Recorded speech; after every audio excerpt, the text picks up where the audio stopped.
नमस्कार मैत्रिणींनो, मी जयश्री होम किचनमध्ये तुमचं खूप खूप स्वागत आहे। आज आपण बघणार आहोत तिळगुळाची पोळी। तर त्यासाठी लागणारे साहित्य बघूया। 1 वाटी मी गावरानी तीळ घेतलेले आहेत। गावरानी तिळाला छान चव असते। आणि त्याचबरोबर अर्धी वाटी मी शेंगदाणे घेतलेले आहेत। तर मंद आचेवर हे छान आपल्याला भाजून घ्यायचे आहेत।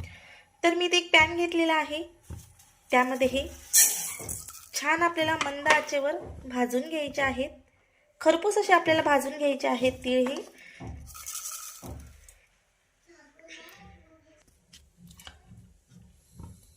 तर इथं बघू शकता तुम्ही, छान असे तडतड करेपर्यंत आपल्याला हे तीळ भाजायचे आहेत। जास्त तीळ भाजायचे नाहीत, नाहीतर कडवट लागू शकतात। तर मंद गॅसवर मस्त छान आपले तीळ असे भाजलेले आहेत। तर इथं बघू शकता तुम्ही। तर एका बाउलमध्ये आपण काढून घेऊया आणि हे तीळ आपल्याला पूर्णपणे थंड करून घ्यायचे आहेत।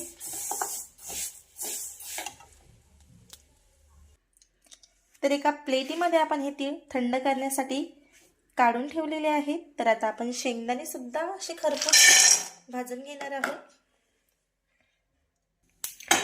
तर इथे बघू शकता, शेंगदाणे सुद्धा आपले खरपूस भाजून झालेले आहेत आणि त्याचा सुद्धा आवाज येत आहे। तर अशी साल निघेपर्यंत आपल्याला हे शेंगदाणे छान भाजून घ्यायचे आहे। तर याला सुद्धा आपण पूर्णपणे थंड करून घेऊया। तर इथं बघू शकता तुम्ही, पूर्णपणे आपले शेंगदाणे आणि तीळ थंड झालेली आहे। तर मिक्सरला छान आपण फिरून घेऊया। तर मिक्सरच्या भांड्यामध्ये मी शेंगदाणे घातलेले आहेत। तर अशा पद्धतीचं मी कूट काढून घेतलेला आहे। यानंतर तीळ काढून घेत आहे। तर तीळ सुद्धा आपले काढून झालेले आहेत। तर सर्व मिश्रण एका जागी करून घेणार आहोत आपण। तर तीळ शेंगदाण्याचं मिश्रण एका जागी केलेलं आहे मी। त्याचबरोबर मी 1 फुल वाटी गूळ घेतलेला आहे। तर गूळ तुम्ही कमी जास्त करू शकता तुमच्या गोडीनुसार। तर एकजीव करून घेऊया हे गूळ आणि तिळागुळाचं मिश्रण। तर गूळ घालून मिश्रण एकजीव करून घेतलेलं आहे। परत आता हे मिक्सरच्या भांड्यामध्ये घालून प्लस मोडवर आपल्याला फिरून घ्यायचं आहे, म्हणजे गूळ आपला छान। तर अशा पद्धतीने मी सर्व मिश्रण मिक्सरला थोडं थोडं करून फिरून घेणार आहे प्लस मोडवर, म्हणजे छान गूळ असा बारीक होईल। तर इथं बघू शकता, आपलं तिळगुळाचं मिश्रण तयार झालेलं आहे। तर आता आपण पीठ मळायला सुरुवात करूया। इथे मी ज्या वाटीने तिळगुळ घेतलेला आहे त्याच वाटीने गव्हाचं पीठ घेत आहे 2 वाटी। ज्या वाटीने गव्हाचं पीठ घेतलं मी 2 वाटी, त्याच वाटीने अर्धी वाटी मी बेसन पीठ घेत आहे। यामध्ये आपल्याला चवीनुसार मीठ घालायचं आहे। चवीनुसार मीठ। आणि या पिठामध्ये मोहन घालण्यासाठी मी इथं 3 चमचे तेल घेतलेलं आहे। पोहे खायच्या चमच्याने मी 3 चमचे तेल घेतलेलं आहे। तर याला पाव वाटी सुद्धा तेल म्हणू शकता तुम्ही। तर हे आपल्याला कडकडीत असं गरम करायचं आहे आणि मगच याचं मोहन ते पिठावर घालायचं आहे। तर कडकडीत गरम करून घेऊया। तर तेल अगदी कडकडीत गरम झालेलं आहे।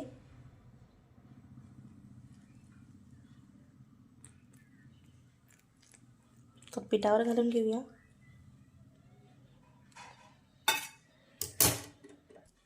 तेल गरम असल्यामुळे मी चमच्याच्या सहाय्याने आधी मिक्स करून घेणार आहे।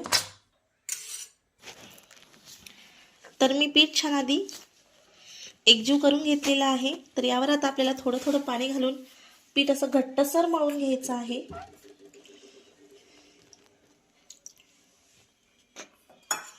घट्टसर पीठ मळून घेऊया।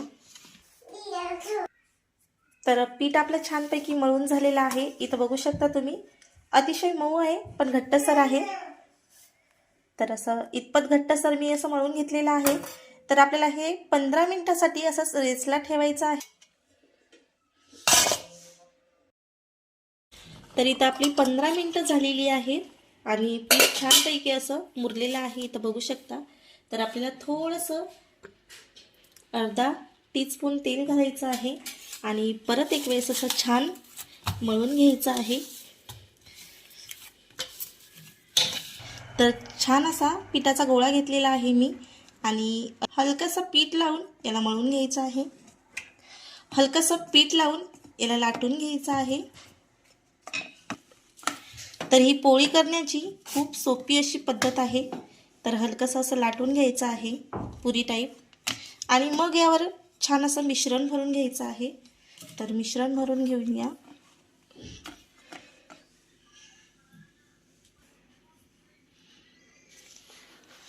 तर बसल तितकं यावर मिश्रण भरून घ्यायचं आहे.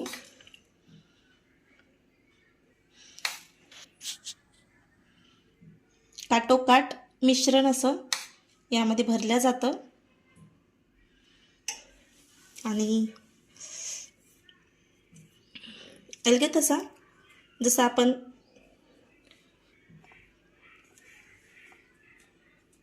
पोटली बनवतो त्या टाईप असं आपल्याला हे मिश्रण उंड्यामध्ये भरून घ्यायचं आहे आणि वरची जी कणिक आहे ती काढून घ्यायची आहे आणि अलगद असं प्रेस करायचं आहे. परत असं अशा पद्धतीनं करून हलकंसं परत पीठ लावून आपल्याला हे लाटून घ्यायचं आहे. तर हलकंसं पीठ लावून घेतलेलं आहे मी. तर आता लाटून घेऊया. अगदी हलक्या हाताने आपल्याला हे लाटून घ्यायचं आहे.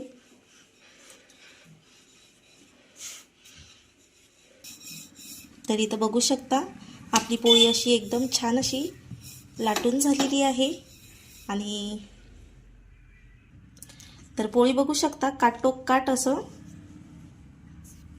मिश्रण भरल्या गेलेलं आहे आणि कुठेही ही पोळी फुटलेली नाही. इथं बघू शकता अतिशय छान अशी आपली पोळी झालेली आहे आणि खरपूस होते. तर तवा छान तापलेला आहे आणि मी गॅसवर ही पोळी छान अशी भाजून घेणार आहे. तर तव्याला थोडंसं तेल लावलेलं होतं आणि वरून सुद्धा आपल्याला थोडं याला तेल लावायचं आहे आणि छान अशी मीडियम गॅसवर ही पोळी आपल्याला भाजून घ्यायची आहे. ही तुम्ही प्रवासामध्ये नेऊ शकता आणि छान 8 दिवस ही पोळी टिकते.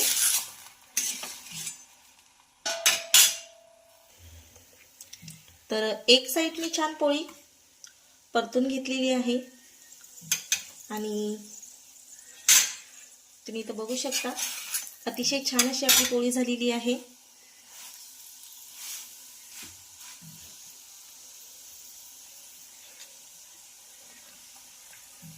तर खरपूस अशी आपण भाजून घेऊया.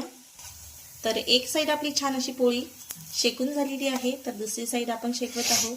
तुम्ही इथं बघू शकता अतिशय छान अशी आपली पोळी झालेली आहे आणि थोडी थोडी फुगत सुद्धा आहे. तर दुसरी पोळी बनवून घेऊया. तर इथं बघू शकता अतिशय छान अशी आपली खरपूस पोळी भाजलेली आहे.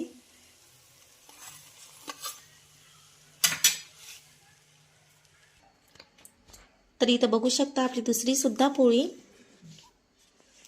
छान अशी लाटून झालेली आहे आणि मिश्रण तर या पोळ्या खायला सुद्धा अतिशय टेस्टी लागतात आणि प्रवासामध्ये सुद्धा तुम्ही ह्या पोळ्या नेऊ शकता. 8 दिवस ह्या पोळ्या खूप छान राहतात, खुसखुशीत राहतात, अजिबात चिवट होत नाही. तर अशाच पद्धतीने आपण बाकीच्या सुद्धा पोळ्या बनवून घेऊया. तर छान तर इथं बघू शकता छान आपली पोळी टम्म अशी फुगलेली आहे.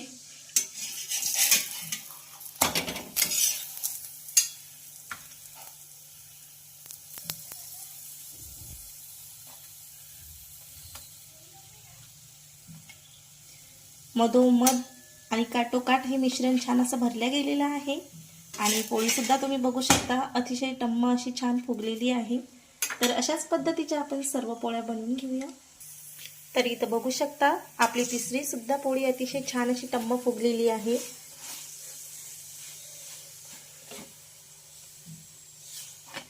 आणि दोन्ही साईड सुद्धा आपल्या पोळ्या अतिशय छान अशा झालेल्या आहेत.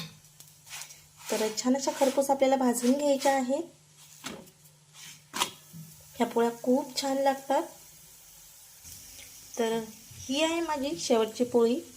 तर एवढ्या पिठामध्ये एकूण 7 पोळ्या झालेल्या आहेत.